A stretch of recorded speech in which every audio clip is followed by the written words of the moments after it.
সুভাষপুর গ্রামে মেঠোপথের ধারে দুই ভাই খুব সুখে শান্তিতেই বাস করছিল। বড় ভাই ছিল কৃষক, তার নাম ছিল সুরেশ, এবং ছোট ভাই ছিল একজন ব্যবসায়ী, তার নাম ছিল সুমন। সুমনের একটি ছোট্ট কাপড়ের দোকান ছিল, সে এটা দিয়ে খুব ভালোই চলছিল। সুরেশের একটি মাত্র মেয়ে ছিল, তার নাম ছিল মাধবী।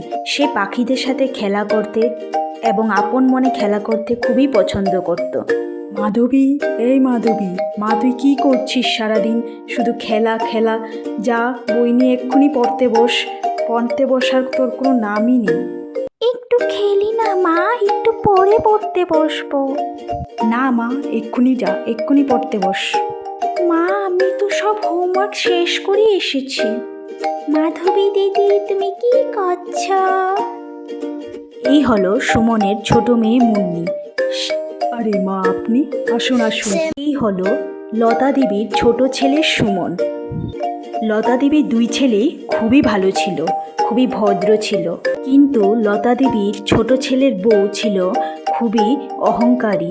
সে তার রূপ নিয়ে খুব অহংকার করত। লতা দেবীর বড় ছেলে সারাদিন মাঠে কাজ করত।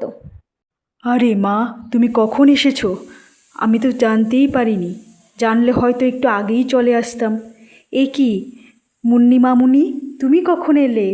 এই তো জেঠু, একটু আগে আসলাম। মাধবী,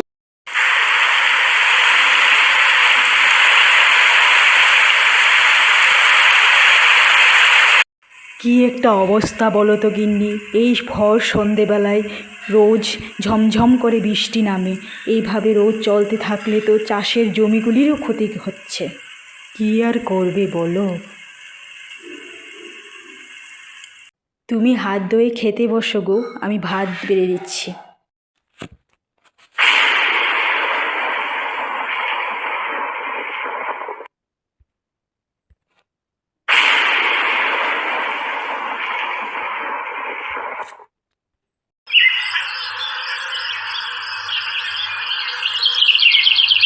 পরের দিন সকালবেলা সুমন ও তার স্ত্রী তাদের পিতৃগত চাষের জমিটা একটু দেখতে এসেছিল।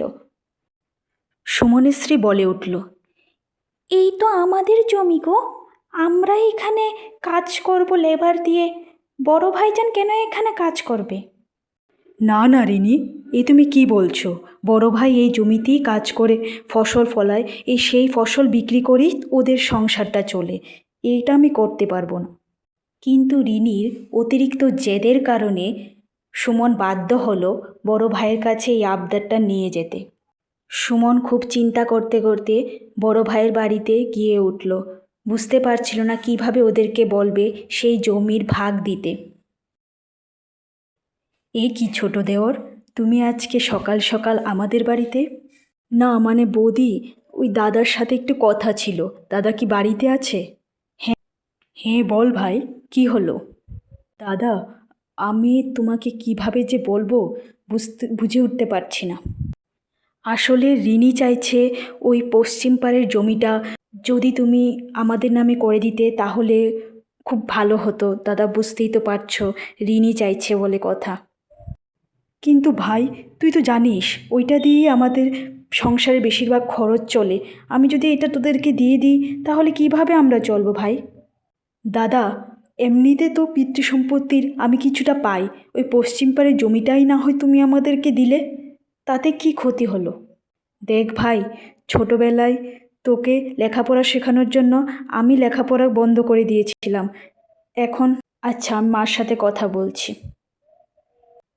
দাদার কাছে আশ্বাস পেয়ে সুমন বাড়িতে চলে গেল।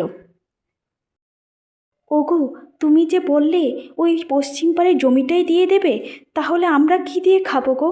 আমাদের সংসার তো অচল হয়ে যাবে। ওইদিকে আমাদের ছোট্ট মেয়েটা ধীরে ধীরে বড় হচ্ছে। তুমি চিন্তা করো না গিন্নি, দেখি আমি কিছু একটা ব্যবস্থা করতে পারি কি না। মার সাথে আজই কথা বলবো। ছোট ছেলের অবস্থা ভালো থাকায় এদিকে লতা দেবী সর্বদা ছোট ছেলের সাথেই থাকতেন এবং খেতেন। বড় ছেলের বাড়িতে খুবই কমই যেতেন, কিন্তু তার কাছে দুই ছেলেই সমান ছিল। কী রে সুরেশ, কোথায় যাচ্ছিস বাবা? এই তো মা, আমি ভাবছিলাম তোমার সাথে দেখা করে কিছু কথা তোমাকে বলবো। সব কথা শুনে লতা দেবী বললেন, আচ্ছা বাপ, তুই চিন্তা করিস না, তুই যা, আমি দেখছি। এই বলে ওরা দুজন ওদের রাস্তায় চলে গেল। লতা দেবী আশ্বাস দিয়েছিলেন ঠিকই, কিন্তু তিনি খুবই চিন্তিত ছিলেন এই বিষয়টি নিয়ে।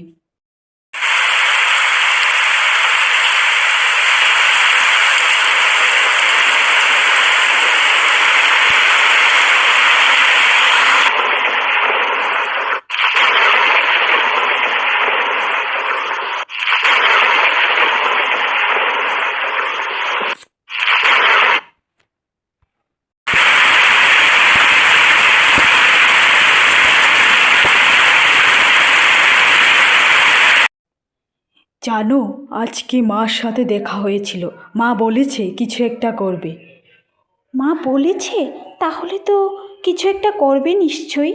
কাল হয়তো বাড়িতে মিটিং বসতে পারে, গ্রামের সরপঞ্চ হয়তো বা আসতে পারে, সব কিছু ভাগাভাগি করে দেবে মনে হয়। বাবা, কালকে কি ছোট কাকু তারা সবাই আসবে? মুন্নিও আসবে? হে মা, সবাই আসবে।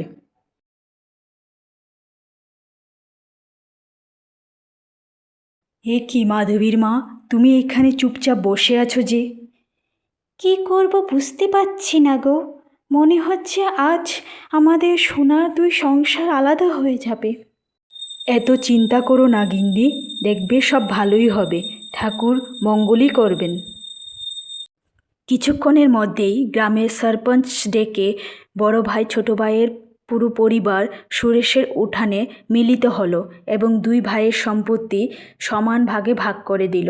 পশ্চিম পাড়ের ওই জমিনটা সুমনের নামে দিয়ে দেওয়া হলো, যেটা খুবই ভালো ফসল দিত, এবং উত্তর পাড়ের জমিনটা, যেটা খুব একটা ভালো ছিল না, সেটা দেওয়া হলো লতা দেবীর বড় ছেলে সুরেশের নামে।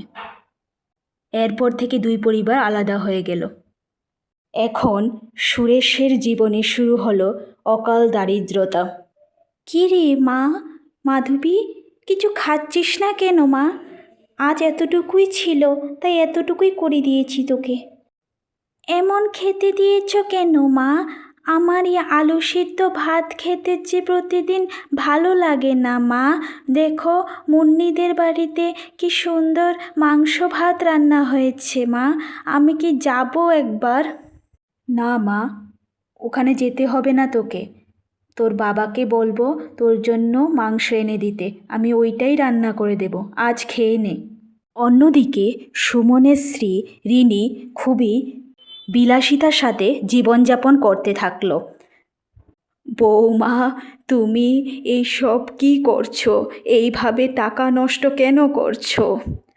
মা, আমি আমার স্বামীর টাকা উড়াচ্ছি, তাতে আপনার কি? আমি কি বড় ভাবির মতো নাকি যে ফকিন্নির মতো থাকবো? আমি থাকবো রাজরানীর মতো। কিন্তু মা, এইভাবে টাকা উড়ালে যে বেশি দিন রাজরানী হয়েও থাকতে পারবে না তুমি। সেটা না হয় আমাকে এবং আমার স্বামীকেই ভাবতে দিন। আপনি যান, আমাকে বিরক্ত করবেন না। এদিকে সময়ের চাকা ঘুরতে লাগলো। লতা দেবীর বড় ছেলে কঠোর পরিশ্রম করে তার সেই উত্তরপাড়ের জমিটায় ভালো ফলন দিল। সে এখন সেই জমির ফসল নিয়ে গ্রামে না বেচে শহরে একটি ছোট্ট দোকান করে সেখানে বেচা বিক্রি করতে থাকলো। আসুন আসুন, আপনারা সবাই আমার জমিনে তাজা ফল মূল নিয়ে যান, এখানের সবজিগুলি টাটকা এবং খুবই ভালো। তার এই হাঁকডাক শুনে ক্রমশ ক্রেতারা তার দোকানে ভিড় করত এবং রোজ তার বেচা বিক্রি খুবই ভালো চলছিল। এইভাবে তার সচ্ছল অবস্থা ধীরে ধীরে ফিরে আসতে লাগলো। অন্যদিকে লতা দেবীর ছোট ছেলে সুমনের অবস্থা খুব একটা ভালো চলছিল না। তার দোকান খুব বকেয়া পড়ে গিয়েছিল, তার জন্য সে দোকানে মালও তুলতে পারছিল না তেমন। এইদিকে তার বউ রিনি চাহিদা পূরণের জন্য খুব বেশি ব্যয় করছিল। আয়ের তুলনায় ব্যয় বেশি হওয়ায় সে তার কাপড় দোকান প্রায় বন্ধই হয়ে যাচ্ছিল। কিন্তু এই বিষয়ে তার স্ত্রীর কোনো হেলদোল ছিল না। এমনই একদিন সন্ধ্যায় ঝোড়ো হাওয়া দিয়ে বাইরে খুব বৃষ্টি হওয়া শুরু হয়েছিল। ওইদিকে সুমন তার ব্যবসায় লস খেয়ে সব হারিয়ে বসেছে, আর এইদিকে লতা দেবীর বড় ছেলে সুরেশ তার পরিবার সহ খুব আনন্দে কাটাচ্ছে। জানো গিন্নি, আজ হাটে খুব ভালো বেচা বিক্রি হয়েছে। ও তাই নাকি গো? তাহলে তো আমাদের এই অভাব আর থাকবে না বলো। হ্যাঁ বাবা, আজকে তুমি খুব ভালো মাংস এনেছো, খেয়ে খুব তৃপ্তি পেলাম। বৌমা, ও বৌমা, তুমি কি জানো সুমন কোথায় আছে? এখনো তো সে বাড়ি ফিরল না। না মা, আমি তো জানি না, বাইরে তো খুব বৃষ্টিও হচ্ছে। এদিকে সুমন এসে দরজায় কড়া নাড়ল। মা, ও মা, জানো আজ আমার কতটা লস হয়েছে।